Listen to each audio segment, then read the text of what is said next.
of them were my original questions. So for example, when I said, where are we going? My point was, what happens after we die? Is there life after death? We don't know. The atheist doesn't know, the believer doesn't know. The atheist who says there isn't, just like the believer who says there is making a leap of faith. Christopher avoided the question by changing it to, will the universe come to an end? Will the sun blow up? That wasn't my point. My point is what happens to us after we die. That is unknown. Science has no insight on that question.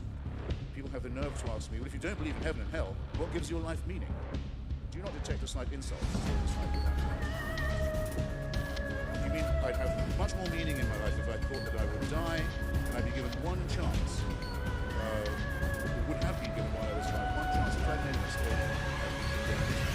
I should be quick. In that case, Dinesh, you gracefully withdraw the allegation that National Socialism and Fascism were secular or atheistic, and I'm grateful for your generosity. Second, that people change sides in religious wars for opportunist reasons doesn't particularly surprise me. You can spend a lot of time telling a Protestant in Northern Ireland who has a picture of King William painted on the side of his house that when King William fought the Battle of the Boyne, his ally was the Pope.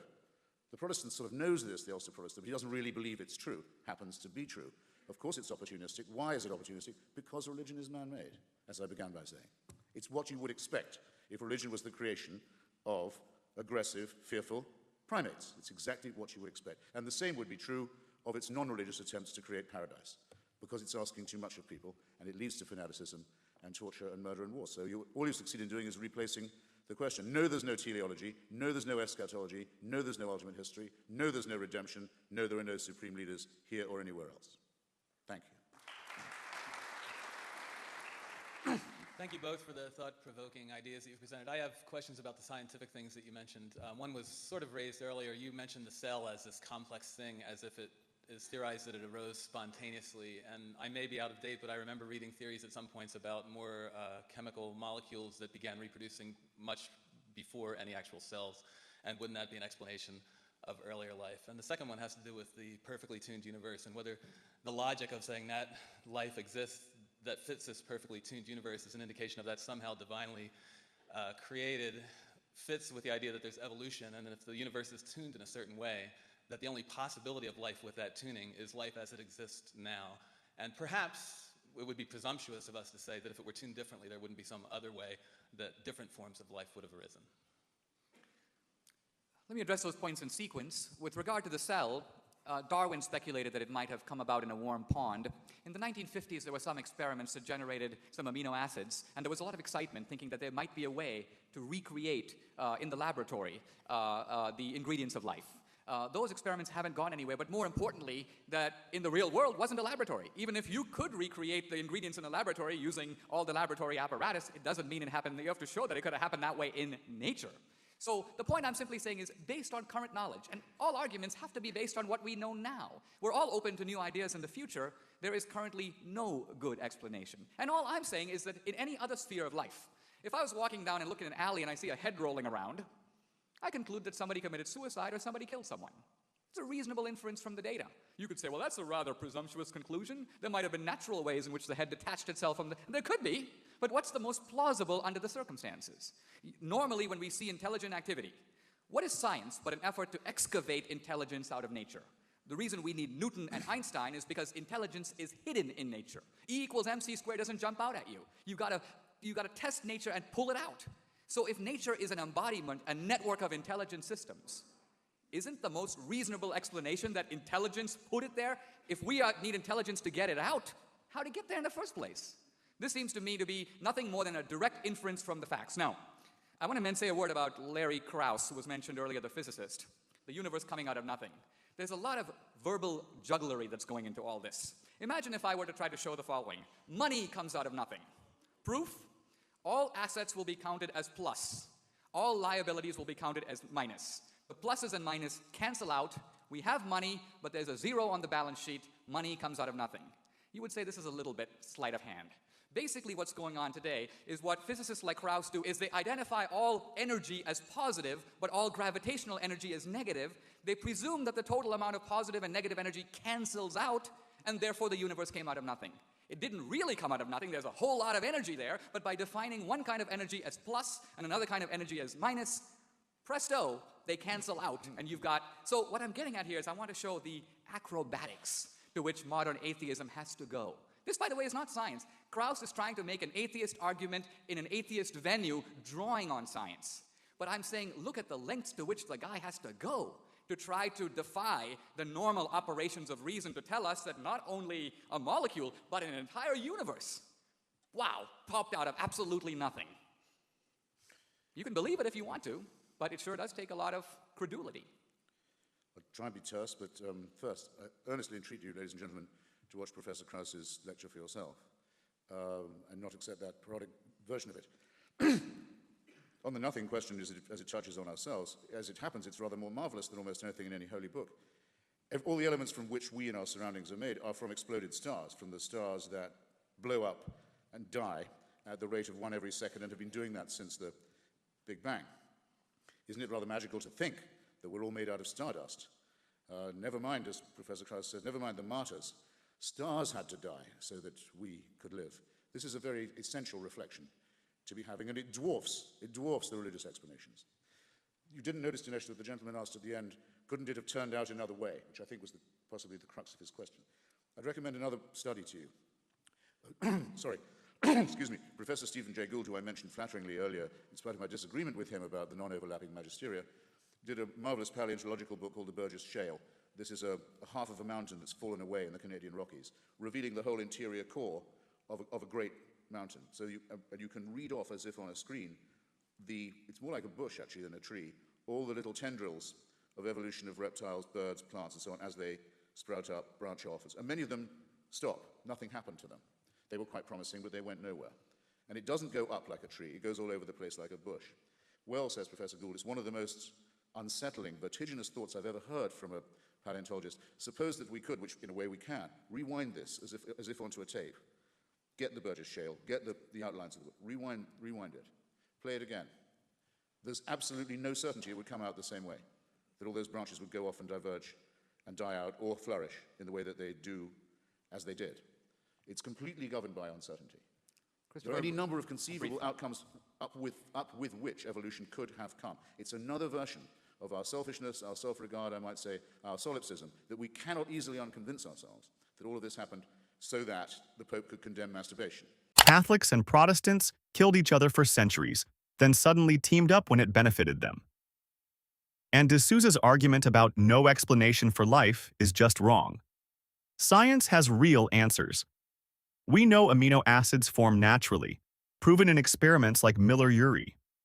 We know the elements in your body came from exploding stars. That's physics, not belief. Saying, we don't fully know yet so God did it, is not evidence. That's a gap in knowledge being filled with a guess. And look at the Bible itself. Exodus 21 openly gives rules for owning slaves. That's not a perfect moral system. That's a human one from an ancient culture.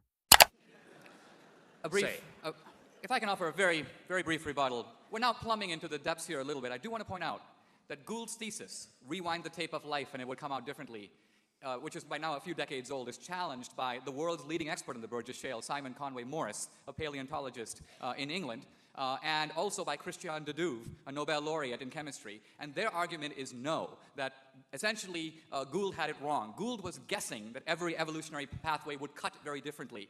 But the latest evidence is that that's not so. Consider the evolution of the eye. For a long time, in a sense, 6,000-year creationists would say, how could the eye evolve? Turns out that the eye has evolved multiple times, and it's evolved in similar ways. That is telling us that evolution is not this random thicket. It tends to converge to solutions that are similar, even when faced with different kind of organisms and different kind of problems. So I recommend to you not only Conway Morris and de Duve, but also a book called Rare Earth by the paleontologist Brownlee, which basically looks at why we haven't found life on other planets, rare earth. And their conclusion is that the conditions for life to exist are so particular that it's actually reasonable to expect that life exists only here, only on this planet. It seems almost incredible, but when you think about it, it actually makes sense. Consider this. Our life is completely dependent on the sun. The sun is This is more than brief. Oh, you're right. I'm being carried away, so I'll stop here and we'll go to the next question. Do you have a very brief reply? It's so nice and how much we progress. No one now argues against the evolution of the eye. Now the argument of the evolution of the eye is completely conceded, and then it's used against Stephen Jay Gould.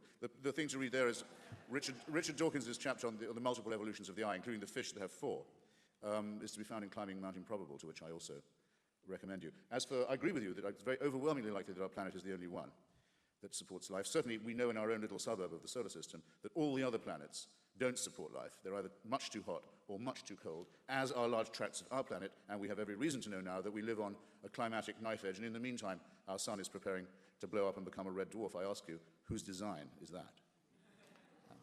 We will take one more question. I'm going to ask each of our speakers to let their reply to this question also double as their closing remarks. Now I feel bad, though. It better be a Choose great well, one. man. Okay, Tread softly, for you tread on our dreams.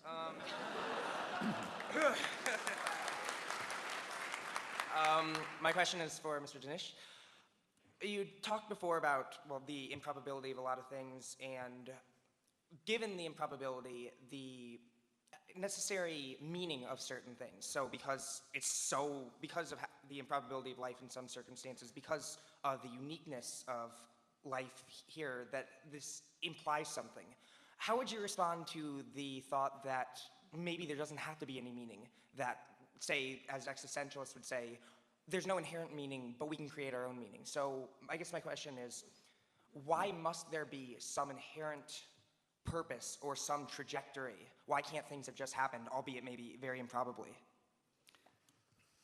I think that you misunderstand my argument if it is an inference to meaning. I'm not saying we have improbable events, we've got to figure out some kind of meaning. No, I'm making inference to a cause. David Hume, the great skeptic, said there is no event that occurs without a cause. Now, true, in the weird world of the quantum, we can find exceptions to that rule. But quantum effects cancel out when you come to macroscopic objects. And whenever you hear someone say, consciousness, I really don't know what that is, but perhaps it's a quantum thing, he's basically saying he doesn't know. The quantum is invoked to explain things that are unexplained.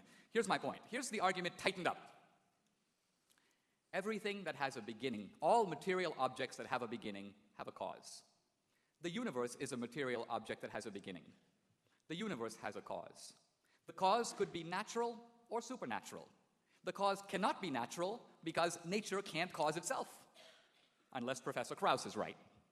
Since the cause can't be natural, it's more believable that a supernatural being, and moreover a supernatural being with a lot of power and a lot of knowledge and a lot of concern for us, because life is the outcome of this process, these are reasonable inferences to a cause. I mentioned earlier the three big questions. Christopher said science has provided answers, and he restated all my three questions. So none of them were my original questions. So for example, when I said, where are we going? My point was, what happens after we die? Is there life after death? We don't know. The atheist doesn't know, the believer doesn't know. The atheist who says there isn't, just like the believer who says there is making a leap of faith. Christopher avoided the question by changing it to, will the universe come to an end? Will the sun blow up? That wasn't my point. My point is what happens to us after we die. That is unknown. Science has no insight on that question. And here's a final thought. Very often we use evolution as a catch-all explanation, but we don't subject evolution to the critical scrutiny that we subject religion. For example, Christopher invoked earlier, and it's been repeatedly invoked, Freud's idea that we invent the afterlife because we want to live forever. We're upset with life, we have suffering, we have death, we imagine another world that's better. No suffering, no death, heaven. Now the only problem with this, first of all, is that religions not only posit heaven, they also posit hell. And if you're going to make up another world to compensate for the difficulties in this one, it's very odd that you would make up hell. Hell's a lot worse than diabetes, or even death, because death is just turning off the computer. But there's an evolutionary argument against this that has now discredited the Freudian explanation. And what is that? Evolution says that we are creatures programmed to survive and reproduce. It is very costly for us to invent schemes that are not true and to invest costly resources, especially for primitive man, to give money to priests, to build cathedrals and pyramids, to invest in the next life. Evolution ruthlessly punishes that kind of extravagance. And that's why this Freudian theory, which was very fashionable 60 years ago, has fallen into disrepute among scholars. It makes no evolutionary sense. So the bottom line I'm getting at here is, in a debate like this, I've been very pleased with this debate. I think it has been actually at a higher level than a lot of debates on this kind of a topic, and even some of our debates. I think we've been able to raise it to another level. Ultimately, I think I want to show that the believer's position, no less than the atheist, is an attempt to grapple with the facts, to make sense of the data, to illuminate rationally the world that we live in. Faith is not a substitute for reason. Faith only kicks in when reason comes to an end. When there are explanations, and they stop. I date my wife for 3 years, I then want to decide if I should propose. I put in reason. I try to see where it goes. But then I say, what is life with her going to be like for the next 50 years? And there's no way to know. I can say, well, I'm going to be an agnostic. I'm going to wait for the data to come in. Well, if I do that, she'll marry someone else, so we'll both be dead. The data will never be in. At some point, rational knowledge has to give way to practical action. And faith is the bridge between limited, always limited human knowledge and the inevitability and necessity of human action. That ultimately is something that knowledge can teach us. Thank you very much. He says evolution converges, so it must point to design. That's not true. Convergent evolution just means similar environments produce similar solutions, like wings in birds and bats. No designer needed, just natural selection doing its job. Then he brings up rare earth, like it proves we're special. It doesn't. It just means life is rare, not that it was planned. That's like winning the lottery and saying the universe was designed for you to win. And his "everything has a cause" argument? Physics already challenges that. In quantum mechanics, events can happen without clear causes. Even top scientists accept that reality doesn't follow simple human logic. Then he jumps to a supernatural being with power and concern for us. That's not evidence. That's imagination filling gaps. And this idea that evolution would punish false beliefs? Completely wrong. Humans believe false things all the time. Bias, superstition, religion. Evolution doesn't select for truth, it selects for survival. What D'Souza is doing is dressing belief up as logic. But when you break it down, it's still belief. No proof, no evidence, just assumptions.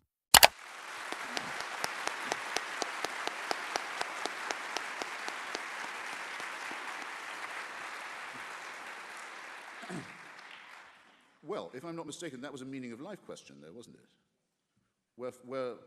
Wherefore, and whenceforth, meaning. Good, a good way of winding up, if you like. 42. Hitchhiker's Guide to the Galaxy. I missed something there.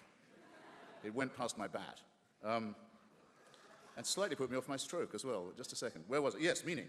But before I go to that, just two things on Dinesh in his last remarks. I don't think it can fairly be said in front of an audience like this that the refusal to take a faith-based position that has no evidence, in other words, a belief that there is an afterlife, or a belief that there is a supreme being. If I say, I don't believe it because there's no evidence for it, it isn't even casuistry to say that that is, on my part, a faith-based statement. It's instead a refusal of faith and a refusal to use it as a method of reasoning. So it's not comparing like with like at all. Second, not just completely to defend Sigmund Freud, Dinesh is right in criticizing Freud's future of an illusion, to the extent that when people are subject to wish thinking, we might expect them to be purely hedonistic, only to want the best, to say, let's imagine a comforting future while we are about it, as something that will cheer us all up. As a matter of fact, we're not as nice as all that. We don't want everyone going to hell. Excuse me, we don't want everyone going to heaven. As the old English sect used to say, we are the pure and chosen few, and all the rest are damned. There's room enough in hell for you. We don't want heaven crammed. And the great existentialist Jean-Paul Sartre said that hell is other people, but actually what many people mean is hell is for other people. And they have just as strong a wish, thought, that other people suffer eternally, as they have the thought and the wish for themselves that they should be in paradise. You can see it very explicitly when you see other versions of the paradise myth, like the Muslim one, or early Christian versions, where part of the pleasure of being in heaven was knowing that other people were burning forever. And that's what you'd expect of a predatory, fearful, partly evolved primate species that was making up a religious story about itself. It sounds exactly as you would expect it to do. All right, well, believing in none of that, in fact, thinking it's an evil and futile belief, people have the nerve to ask me, well, if you don't believe in heaven and hell, what gives your life meaning? Do you not detect a slight insult as well as a slight irrationality to that question? You mean I'd have much more meaning in my life if I thought that I would die and I'd be given one chance, or would have been given while I was alive, one chance, and if I'd made a mistake, I'd be condemned eternally. That was the kind of judge I'd be facing. And in the meantime, it would be advisable to live my life in propitiation of this supernatural dictator. That would lend more meaning to my life than my view, counter to Pascal, contra Pascal, that if there's any such judge, I'll be able to say, at least I never faked belief in you in order to win your approbation, sir, or ma'am, as the case might be. And if you are as reported, you'll have detected that those were my thoughts, and at least I wasn't a hypocrite. Pascal says, no, at least pretend you believe. It's win-win. This is corrupt reasoning. It's the reasoning of a huckster. And it lends no meaning to life at all. Still, why do I care? For example, why do I care? Why do I care about Rwanda? Why do I care about my Iranian friends fighting theocracy? Why do I give up my own time to them? Well, I'll tell you why. And I say it, I suppose, at the risk of embarrassment. It gives me great pleasure to do so. I like to feel that since we only have one life to live, that I can help people make it free as best I can, and assist them in their real struggle for liberty, which in its most essential form is the struggle against theocracy, which is the original form that dictatorship and violation of human rights actually takes. I enjoy doing it, and I enjoy the sort of people it makes me come in contact with. And I like giving blood. Passively, I mean. I don't like spilling it, but I don't mind having it run off me in a pint, because strangely enough, it's a pleasurable sensation. And you know that someone else is getting a pint of blood, and you aren't losing one, because with a strong cup of tea or Bloody Mary, you'll get it back. Or both, you'll get it back. So it used to appeal to me in my old socialist days. It's the perfect model for human solidarity. It's in your interest to do it. Someone else benefits, you don't lose, and if, like me, you have a rare blood group, you hope that other people do the same thing, so there's enough blood when your own turn comes. And it's an all-round agreeable experience. And it's not like being fearful of judgment. It's much more meaningful than that. I think it's often believed of people like myself that there's something joyless in our view. Where is the role in the atheist world, the unbelieving world, for the numinous, or the ecstatic, or the transcendent? Well, come on. Those of us who can appreciate poetry and music and love and friendship and solidarity are not to be treated as if we have no imagination, as if we have no moral or emotional pulse, as if we don't feel things at nightfall when music plays and friends are around, as if we don't get great pleasure when we meet. We don't meet to repeat incantations we've had dinned into us since childhood. We don't feel so insecure that we must incant and recite and go through routine and ritual. We meet to discuss our differences and to discuss the latest challenges to our worldview from people like Dinesh. We try and use the method of the Socratic dialogue, even when its conclusions are unwelcome to ourselves. And though, therefore, I can't recommend atheism as morally superior, I can say that at least it faces the consequences of its belief with a certain stoicism. We might wish for eternal life, but we're not going to award it to ourselves as a prize for work we haven't yet done. So my closing recommendation is, why not try the Stoical and Socratic life for yourself? Why not examine more closely the tradition, the great tradition that we have from Lucretius and Democritus that goes through Galileo, Spinoza, Voltaire, Einstein, Russell, and many others. A tradition, I think, much greater than the fearful and the propitiatory and the ritualistic. I've been enormously grateful for your kindness in having me here, and I want to thank you again. Good night. Hitchens completely destroys this idea that atheism is just another faith. That's flat out dishonest. Saying, I don't believe because there's no evidence is not faith. It's the opposite. It's refusing to pretend. And look at what Christianity actually teaches. Heaven for you, hell for everyone else. Eternal torture. That's not moral. That's cruel. The Bible literally supports this mindset. In Matthew 25:46, it says, people will go into eternal punishment. That's forever. No second chance. That's not justice. That's fear control. And then they ask, where do you get meaning? That question is insulting. You don't need fear of punishment to care about people. Humans help each other because of empathy, not because they're scared of hell.